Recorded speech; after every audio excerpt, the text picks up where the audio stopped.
Yeah, I should be able to hear you. Okay. And I'm going to turn the camera on over by the podium. Here. There you are. Yep. Right. Go.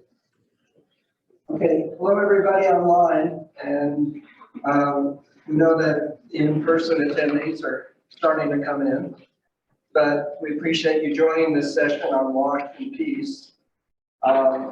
Rotary has 7 areas of focus, and peace and conflict resolution is one of the 7 areas of focus. And so we wanted to talk about the role that WASH plays in bringing peace to communities and countries. We have 2 great speakers. We have Scott Moore, who's online here. You can see his picture. Scott is with the University of Pennsylvania. He's director of the China programs. He's also a Penn Water Center senior fellow. And I've attended their conferences, and they do wonderful work. And that's how he came to our attention. Scott holds a doctorate in politics and master's degree in environmental, he has a doctorate in politics and a master's degree in environmental change and management from Oxford University. He's also been a Rhodes Scholar, and he has a bachelor's degree from Princeton. He's done a tremendous amount of work in China, which has led to a couple of very lofty and groundbreaking articles. One is on high and dry, climate change, water, and the economy. And then Uncharted Waters, the new economics of water scarcity and variability. This whole bio is on the website, on the washcommittee.com website.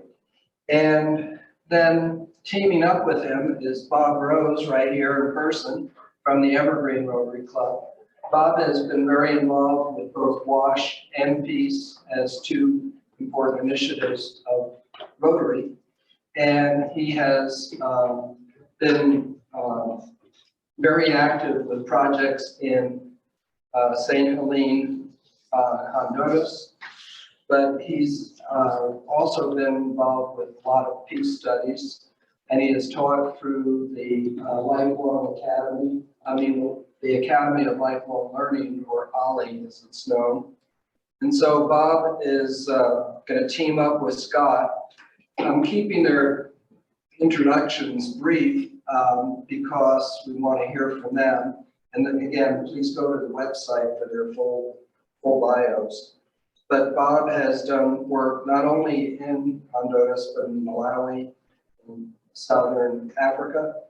And he has also been teaching through CSU and Regis University. So Scott, I'm going to turn it over to you. Thank you for being here virtually with us today. And after you're done, Bob will pick up and share some of his remarks. So take it away, please. Thanks. Thanks very much. Just while I'm getting set up here, I'll just say that thanks for having me. And very impressive. This is a very impressive event for a local club to be putting on. So just wanted to also add that that I think it's you should all be very proud of pulling together something of this scale. So really kudos to you all. I maybe should also just kind of say, I see Sergio Campos kind of here, and just wanted to add that I used to work at the World Bank. That's actually where I really developed my kind of knowledge of the water sector. And the 2 reports that you kindly mentioned were both done at the bank. And I came away from that experience thinking that the multilateral development banks have a really critical role to play in the global water sector. We actually did a brief project with IDB, but speaking of China and some of my work there, that's basically since I left the bank, it's been much harder for me to kind of get access to the sector to that sector in China. But the relationship between the World Bank and the Chinese government does remain pretty solid, and it's a really good avenue to pursue water and peace. But I wanted to talk today a little bit about some research that I've been doing on water and conflict. Some of what I'll talk about comes from a book I wrote a couple of years ago called Subnational Hydropolitics, and it looks at when you have conflict that occurs over water within countries as opposed to between them. And one of the things I'll talk about is that oftentimes when we think or talk about water and conflict, we think mostly of the prospect of war or some type of international conflict, but that isn't often the way it turns out. I wanted to just kind of also take a quick step back to look at kind of the big picture with what's happening to the world's water. We were talking a little bit earlier in the session about data and information. And one of the very cool things that's happened over the last 5 years or so is that we now have a pretty good ability to see what's happening to the world's water from space using satellites and remote sensing platforms. And in particular, there's a satellite called GRACE. It's a NASA satellite that allows us to see with fairly high accuracy changes to water, to large kind of sources of water at a pretty large scale.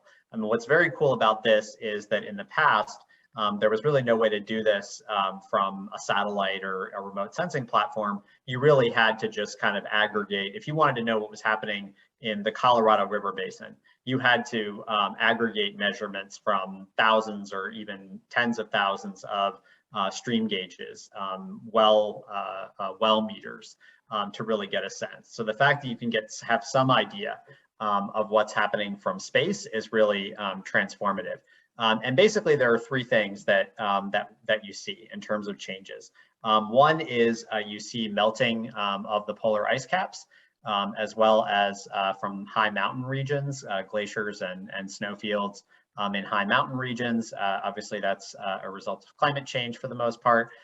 Second, you see changes in precipitation, mostly in the mid-latitudes, so kind of drawing a sort of line through North America, Eurasia, and then across the southern cone of South America, Southern Africa, and over into Australia and Oceania. You see, and part of that is natural variability, those precipitation shifts, but part of it is also linked to climate change. Then the last thing, and the thing that's probably most kind of alarming and most significant when you're just sort of thinking about water and water management, are these huge red blobs that you see in places throughout the Middle East, throughout South Asia, in northeastern China, in the southwestern US. This is all groundwater depletion. This is where you have tremendous amounts of water that's being taken out of underground aquifers and not really being replenished through rainfall or surface water flows. And this is a really bad sign, basically, because this really is, groundwater is really an insurance policy, both for agriculture and in many cases for cities, that when you do have water shortages or droughts, groundwater aquifers are what you turn to. So the fact that around the world we're seeing these really unsustainable rates of groundwater extraction is bad news for the world's water, and particularly for adaptation to climate change effects. So I'm a political scientist, though, not a hydrologist. And so I kind of look at this background and I'm really interested in, well, what are the implications of this in sort of politics, international relations, international security? And one of the things people talk a lot about is, well, maybe these these changes to the world's water, this unsustainable way of managing the world's water will lead to more conflict. One of the more famous kind of quotations or articulations of that idea is the quote you see in the center there, that the wars of the next century will be fought not over oil, but over water. So, you know, the very common kind of concept that we might be seeing more conflict over water. Another is an adage that's particularly common in the US, whiskey is for drinking and water is for fighting, things like that. And yet my research shows that that's actually not usually true, or at least not true in the way that we commonly assume. And so in the remaining couple minutes here, I just want to cover what I think of as 3 myths of water in conflict. The first is that idea that there's something inherent about water that tends to lead to or produce conflict. And that actually doesn't turn out to be true, just when you sort of look empirically. And in fact, if you look at the total number of basically times over the last century or so where 2 countries have had some type of interaction over shared water resources, and those interactions take a lot of forms, whether it's a negotiation or some type of construction of a dam or something on a shared waterway. So there have been about 6,800 of those. And of those, fewer than 30, 27 to be exact, involved any type of violence whatsoever. And 0 of those resulted in an actual warfare. In other words, organized violence between countries. Those violent incidents were things like protests that involved, some physical altercations or things like that. Over the same time, and you see the kind of bar in the middle there, there have been about 250 or so interstate water agreements signed, where 1 or more countries have come together and actually signed a treaty or other international agreement involving or relating to shared water resources. So right there, there's actually a decent case to be made that the sharing of water is more likely to lead to cooperation than it is to conflict. Second kind of myth that people often talk about is the idea that when you do have conflict over water, that it does tend to be between countries. That's that sort of idea that the wars of the future will be fought over water. And again, not actually borne out by the evidence. In fact, as I mentioned, we have no cases of interstate warfare over water, at least in the modern period. But we do have a lot of examples of long-running conflicts over water that occur within countries. That was really what I focused on in my book. But basically, you can sort of take a little tour of the world. This map shows the world's major river basins, and I just sort of annotated a few of them where you do have long-running conflicts over water. The Colorado River Basin, the Apalachicola Chattahoochee Flint Basin in the southeastern US, the Rio Grande Basin, in Spain, the Ebro River Basin, in Australia, the Murray-Darling, in India, virtually every major river basin is subject to some type of long-standing interstate, meaning domestic dispute instead of international dispute. Third thing that I think is important to kind of keep in mind in thinking about water in conflict, there's often this assumption that, again, when you do see conflict over water, even though it's relatively rare, when you do see conflict over water, it tends to be scarcity that really kind of stokes it or is the cause of conflict. And there are at least a couple of reasons to think that that's not necessarily true. And probably the best counterexample to that is actually the Colorado River Basin, where despite a long kind of history of conflict, you've actually seen a really remarkable record of cooperation over the last couple of decades.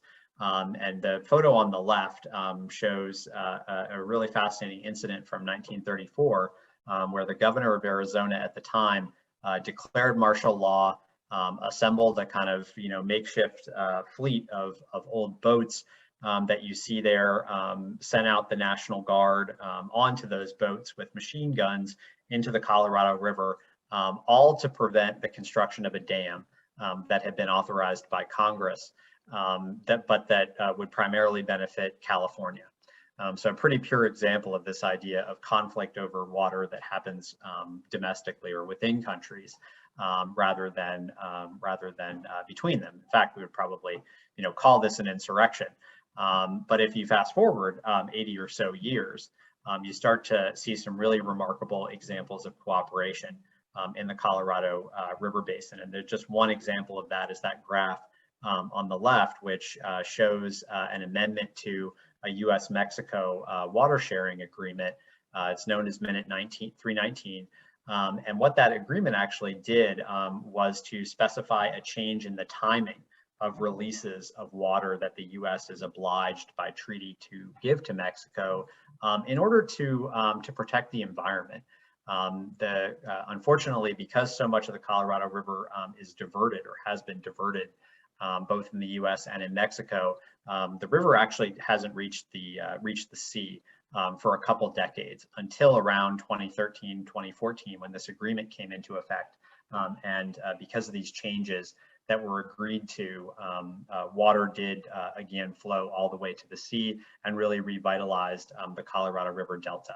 It's actually a really amazing environmental success story. But just as important, this was an agreement and an achievement that wouldn't have been possible without the cooperation, not just of the US and Mexico, but thousands, tens of thousands of water users within the US, in California, Arizona, Colorado, Utah. It's a really amazing success story, and also partnerships between the US federal government, the US state government, environmental NGOs, private foundations. Really amazing story, actually. So the takeaway for me in looking at sort of trying to take a research perspective on this idea of water in conflict is that it's often misunderstood, and the sort of takeaway or tagline is water is just as important for peace and as a kind of catalyst for cooperation as it is for conflict. So I'm going to go ahead and stop there. I will just share one final thought with you before I kind of sign off and hand things over to Bob. Just in thinking about, and it's probably been mentioned already today, I apologize, I wasn't able to attend most of the earlier portion, but we are just a couple of weeks away from the next United Nations Climate Conference, which is especially important for a number of reasons. And I really think that's one of the most critical events of our age, basically. And the kind of thing I always come back to is that while energy is really the core and the crux of mitigating climate change, water is really the core and crux of adapting to climate change. So it's really critical that we manage our water more sustainably, more efficiently, and more effectively. But I will stop there and hand things over. Thanks so much.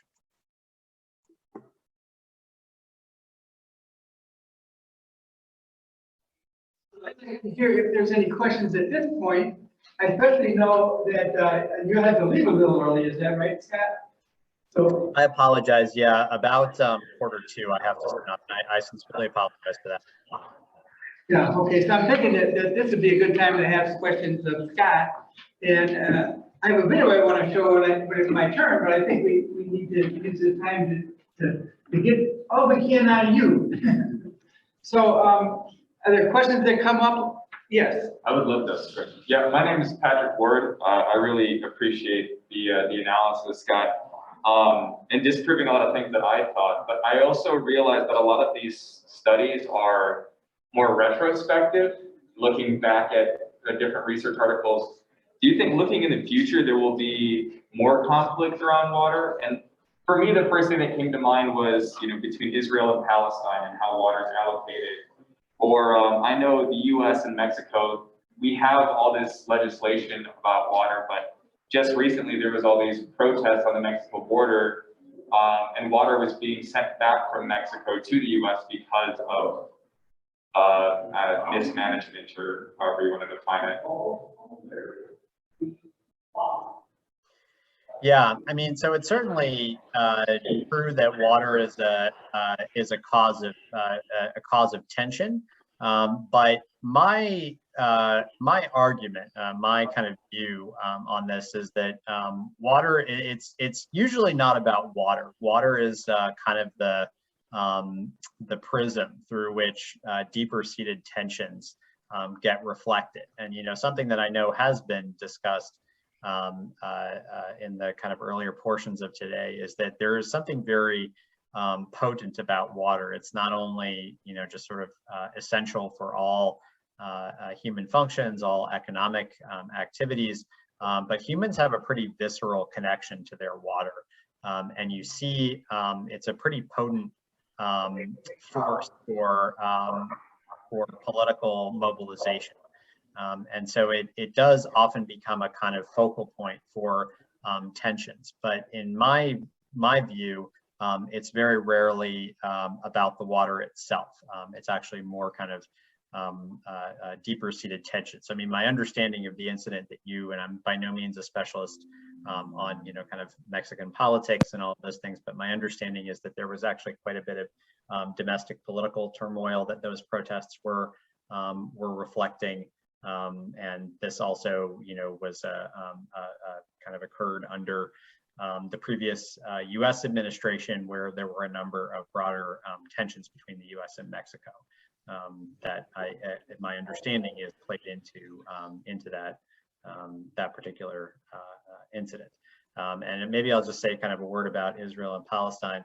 Again, by no means a kind of specialist there, but in some ways you could argue that the water and kind of sanitation space is actually, and I'm not in no way defending, any aspect of the situation there on either side, but I will say that, just on a relative basis, I think it's actually one of the more productive areas where the PA and Israel work together.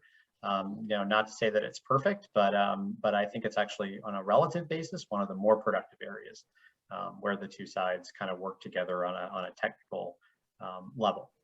I don't know if this is still true, actually, but during the kind of height of the Syrian refugee crisis, there's some incredible figure where Israel was actually supplying like 25% of Jordan's total water needs. Just sort of direct, and again, this is not a political or kind of, statement on the any aspect of the conflict, but it's actually sort of remarkable, and I think somewhat underappreciated, the extent to which there actually is a lot of government to government kind of communication and diplomacy over water in the region. Thank you. I have a question, Scott. In addition to your program and yourself, who are the others around the world that are doing similar study about WASH or water and peace? Well, I think there's kind of like WASH and peace, and then there's kind of water and peace, I would say. I would sort of make a little bit of a distinction between those two. And so I would say there's a professor named Aaron Wolf at Oregon State University, who's sort of the dean of the study of water and conflict. There are a number of, and he created something called the Transboundary Waters Program there that studies particularly the idea of international conflict over water.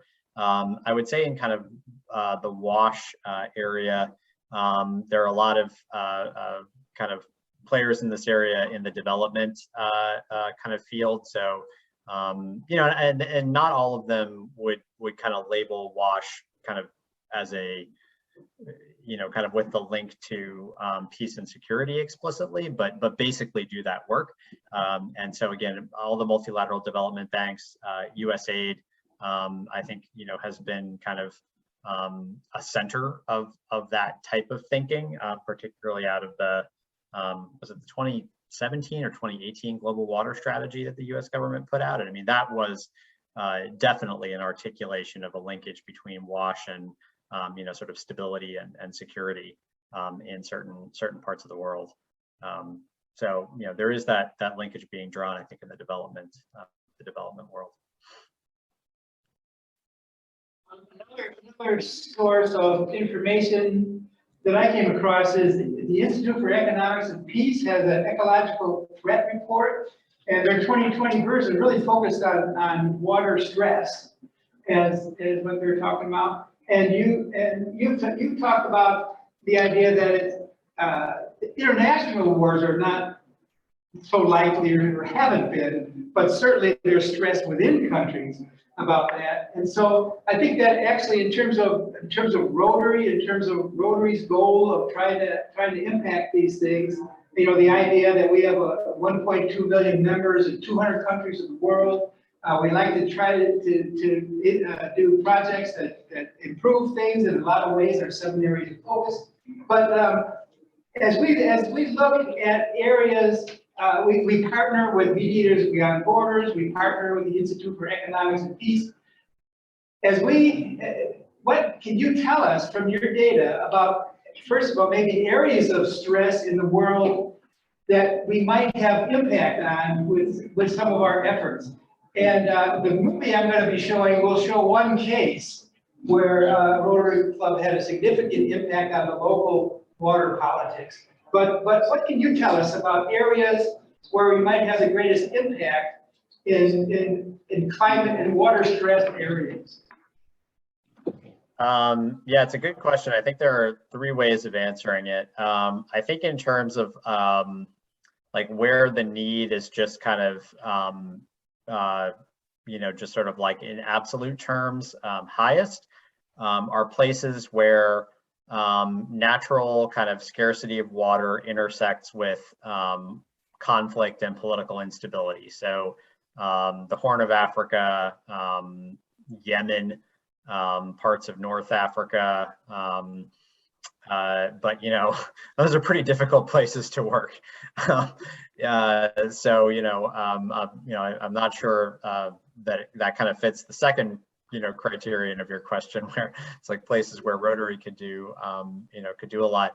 I think South Asia, from sort of a different perspective, I think water issues are in some ways most marked in South Asia because of the combination of pretty rapid economic growth and urbanization, along with stresses on water. So both kind of on the quantity side, but also the quality side.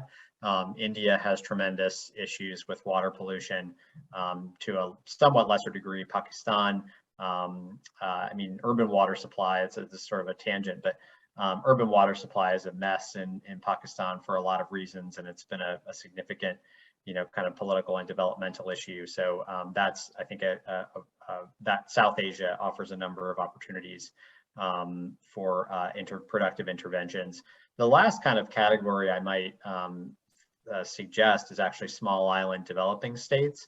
And those are places where I think interventions, particularly in just water supply, can in some ways be most effective, because typically the population size is a little lower, and then the needs and sort of like single interventions that don't necessarily have to be massive in scale and and massive in sort of expense can be really important in helping the population of those islands meet drinking water needs. And a lot of those places are heavily impacted by a combination of sea level rise and often subsidence, sometimes groundwater withdrawal, which all contributes to a salinization of water tables. So to the extent that people are drawing drinking water, or even water that's used for other purposes, gardening, from wells that are being salinized, those areas can be heavily affected.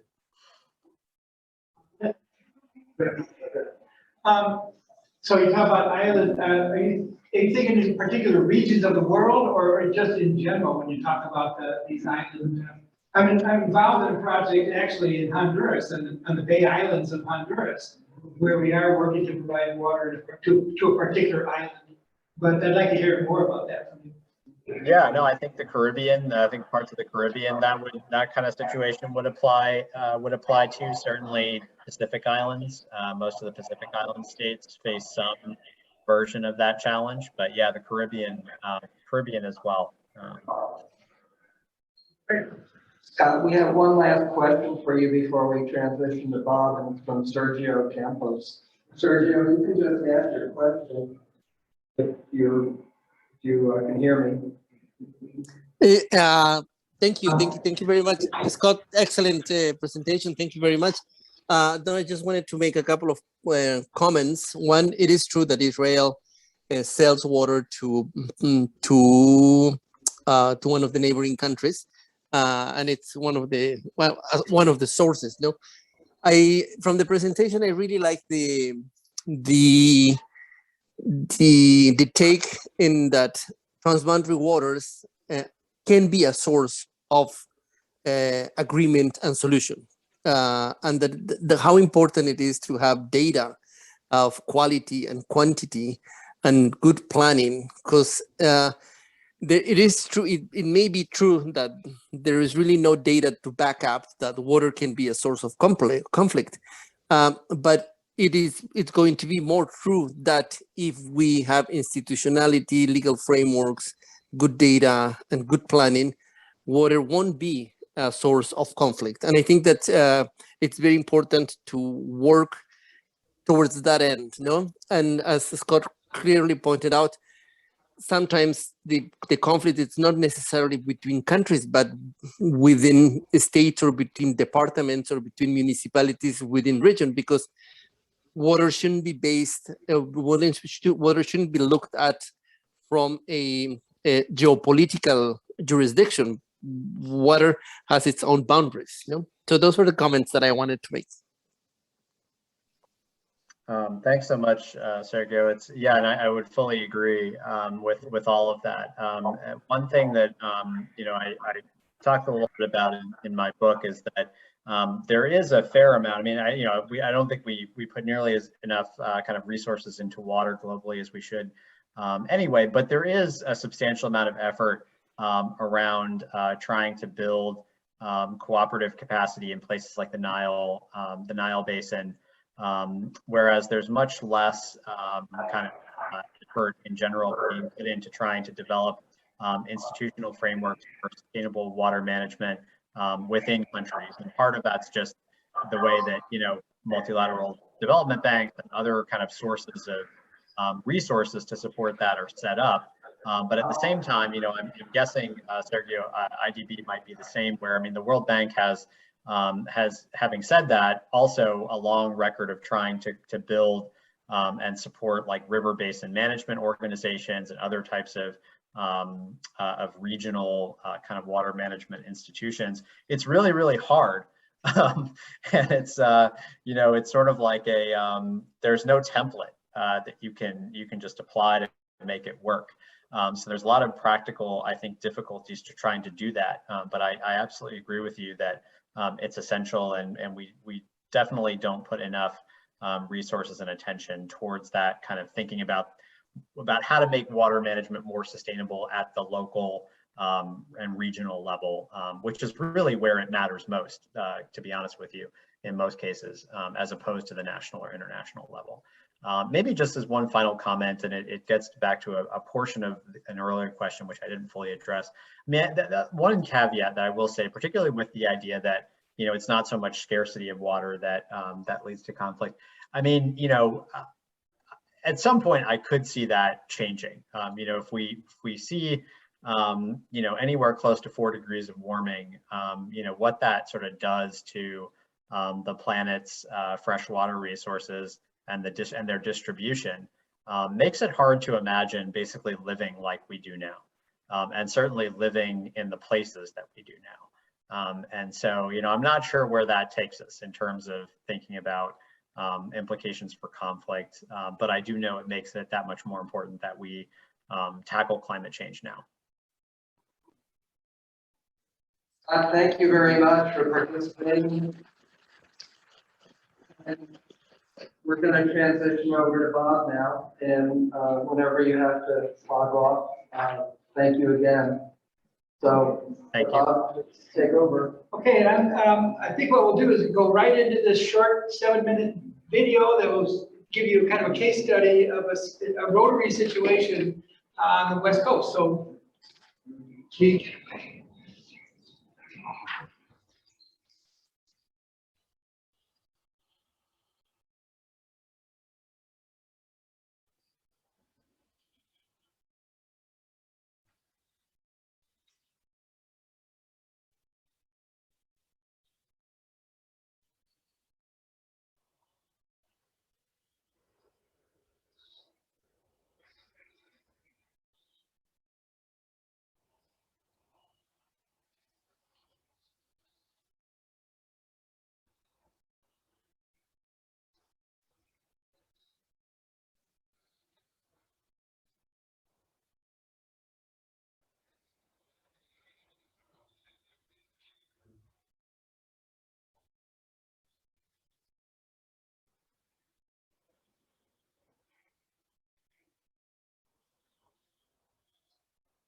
Are you people in the room seeing the video? We're not seeing anything online.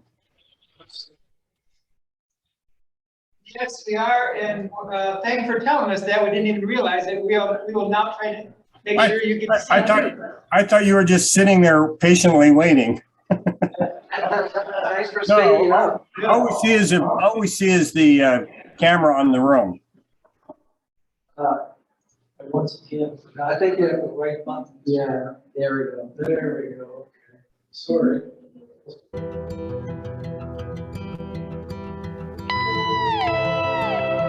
See you now? That's good. Okay. Thanks for speaking up.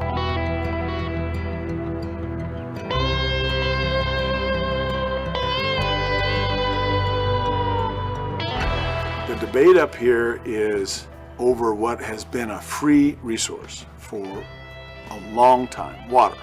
And it's a shock to people's systems to realize that it isn't, not only is it not free, but it's not necessarily even theirs. It's just a tense time. I mean, people are apprehensive about things. I mean, we're in a drought situation this year. On top of all the other issues, endangered species, tribal issues, we don't have carryover storage for irrigation purposes. Our storage is the mountains, the snowpack. And so when you have a year with low snowpack, low precipitation, that spells trouble, because that's our reservoir for irrigation. A lot of this water is taken from the river. You know, everybody's competing for that same water. Unfortunately, there's a lot of people that don't believe the tribes have any water rights or have almost no rights for the water. We've got treaty rights, executive order rights that say we have enough water to support this fishery, yet we never get that. We've been fighting over this water, you know, the water that we're floating on right now. You know, we've beat on each other a lot, and we've competed each other in the media. We compete for the minds and hearts of people. We haven't solved each other's mutual problems. How do we do that? Something's wrong here. Something went wrong here. How do we fix it? The people of the Klamath Basin have been tied in knots over water for 2 decades. To some extent, the story of the West. I mean, you know, this is one of the big Bureau of Reclamation projects, which on one hand brought huge economic benefits to the nation and provided water for irrigated agriculture, but the times changed and other values were there, and so wildlife refuges were established and hydroelectric dams were established, and no one did anything wrong. It's that these decisions all made sense at the time that they were made, but the problem is they overallocated the basin and created these bitter disputes. At a Rotary meeting, the farmers from Klamath Falls came to my club and presented this issue. What were the pivot points? What were the points in time when things really changed? One of those times was during what was called the Shiloh Root meetings. And sent out an invitation to people on all sides of the issue, the water issue. Shiloh was an attempt to bring people into a room where they could talk confidentially and try to hammer some things out. We agreed to meet for once a month, and this went on for 9 months. Meetings going about 8 hours per session. We were all fighting each other, and the only time we talked was in a courtroom or through a dueling press release. And guess what? None of us were winning. They weren't winning. We weren't winning. Everybody was still uncertain with water supply. I simply addressed what issues were on both sides, offering no solution.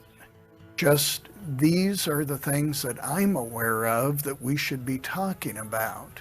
It came in stages. You know, I think it almost had to have that process. We're in the room, and the farmers, after they'd had their water shut off in 2001, were obviously so upset that it took us years to really reconvene in a way that was meaningful. We lost years of time. In other words, we had conflict, we have tension. We that have tension with each other start to interact. but the side conversation started as we were dining.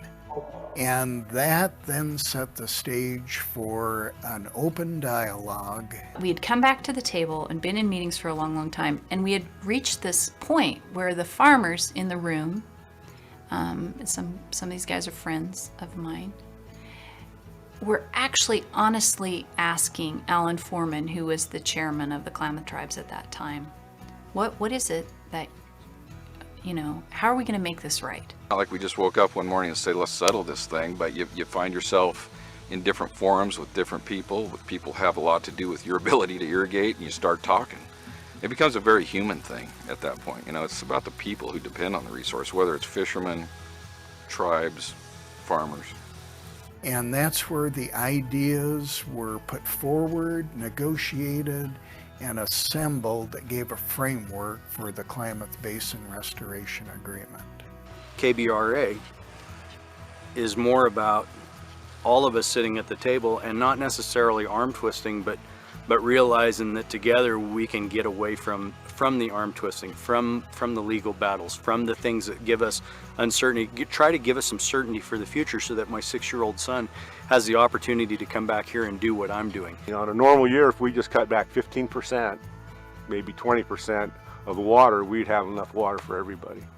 And I said to Chairman Foreman, I said, what would it mean if somebody just said they were sorry?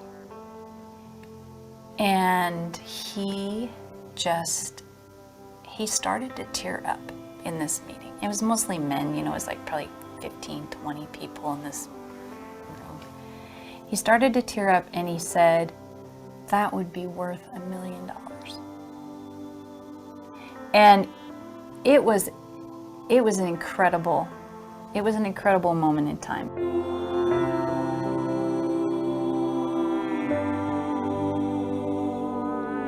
The small start that we had with a rotary concept that I saw 20 years ago has now led to putting us at the cusp of accomplishing peace in the Klamath Basin and embarking on the greatest conservation project in this country's history.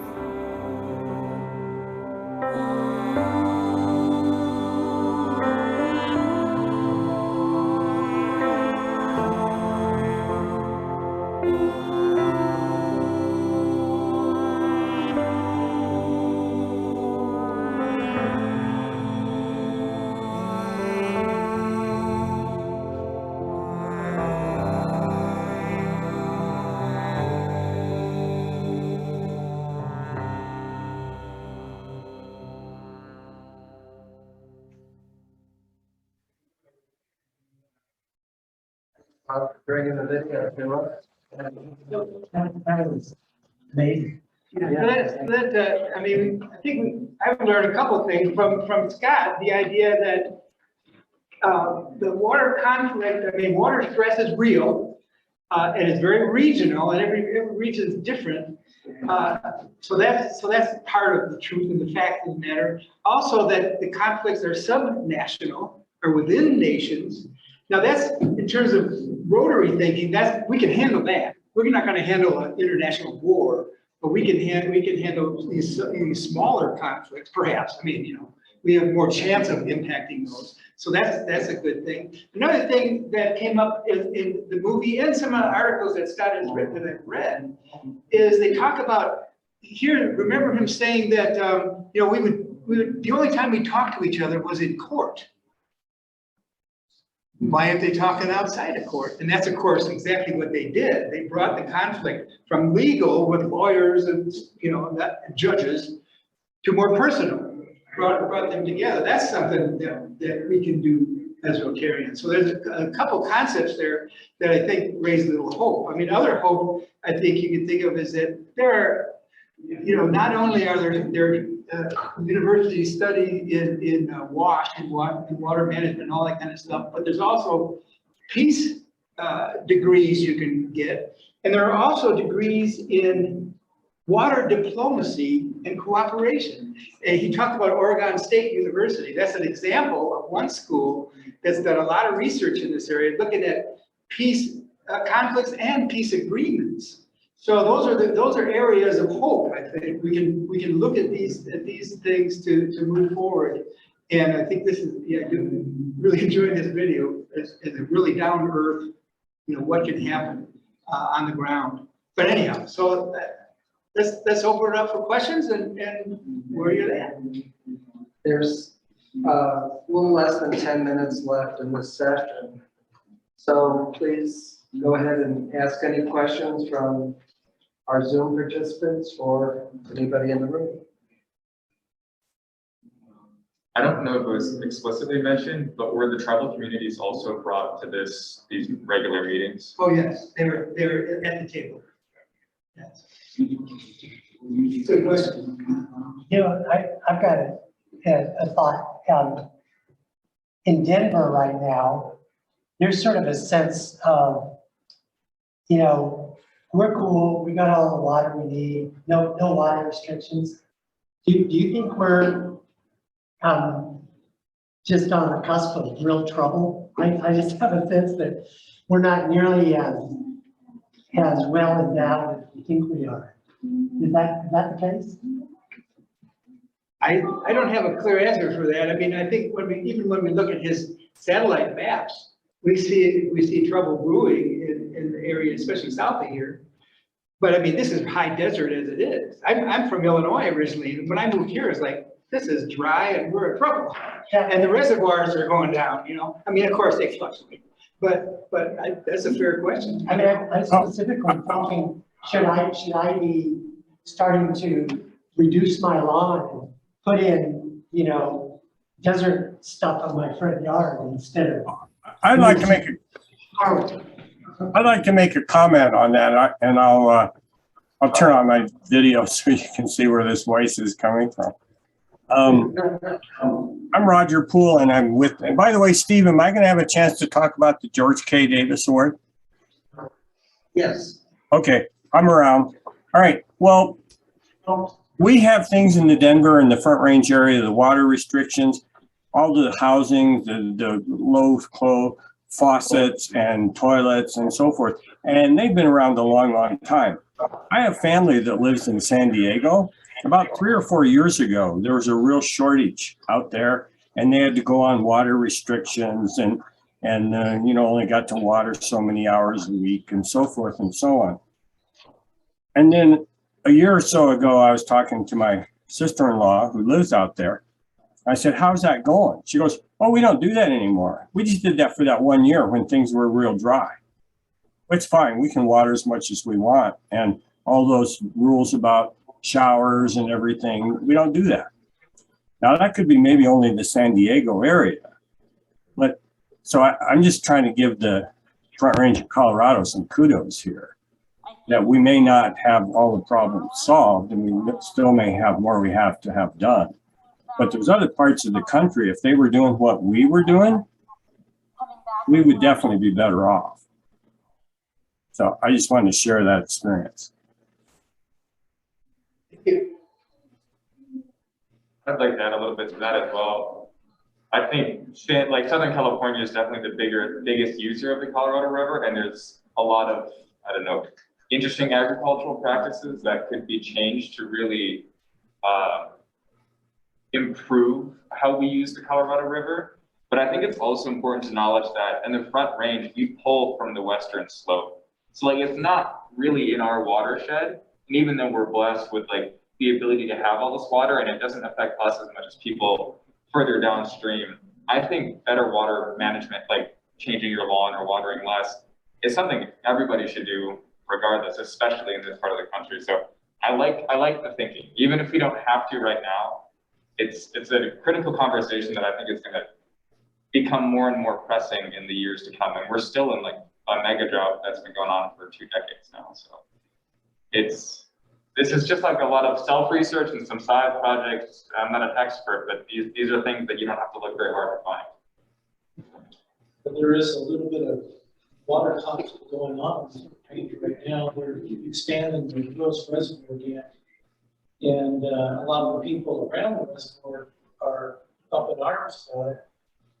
As far as I've been able to gather, it's not so much about the water, it's about the inconvenience placed on them by the construction of the dam, as far as I can gather. But it's still conflict, you know, and that's always going to happen when you're, in a sense, imposing on other people's sense of peace. And so they see it as a threat, and it's a big issue right now. But that, you know, that kind of goes back to your original question. What are people doing in the Denver area? Well, they're expanding the dam. I think it's going up 100 feet or so, and adding a whole lot of water. But at the same time, you know, there's still a demand on that water by so many other entities. Everybody down the Colorado Basin, you know, and it's constantly a battle who has access to that water. My understanding is that in his book on subnational hydropolitics, he compares the Colorado River Basin with the Yangtze River Basin in China, in terms of how those different political entities have dealt with those issues. So that's interesting too, to take that kind of comparison. I mean, it's true, we get water from the Western Slope. We steal water, essentially. We've got tunnels coming through the mountains that are natural and from the Western Slope. So, but it's interesting, all the politics and wrangling. I don't even know if politics is the right word, but all the Colorado water law, you know, again, coming from near the Great Lakes, it's like, yeah, water, no big deal. But here, this history of politics was new to me. And so it sounds like you're quite familiar with it, but it's a different, but at least it's a political struggle, and we do need to struggle, but it's not a violent struggle, and that's maybe the difference that he talks about. The violence, there's a lot of opportunity for cooperation too, and I think that's part of this story is that cooperation wins over conflict and disagreement. I have another question. I don't want to monopolize, but I'm really curious. Do you think there's going to be a need to change water law? Because, you know, the whole thing that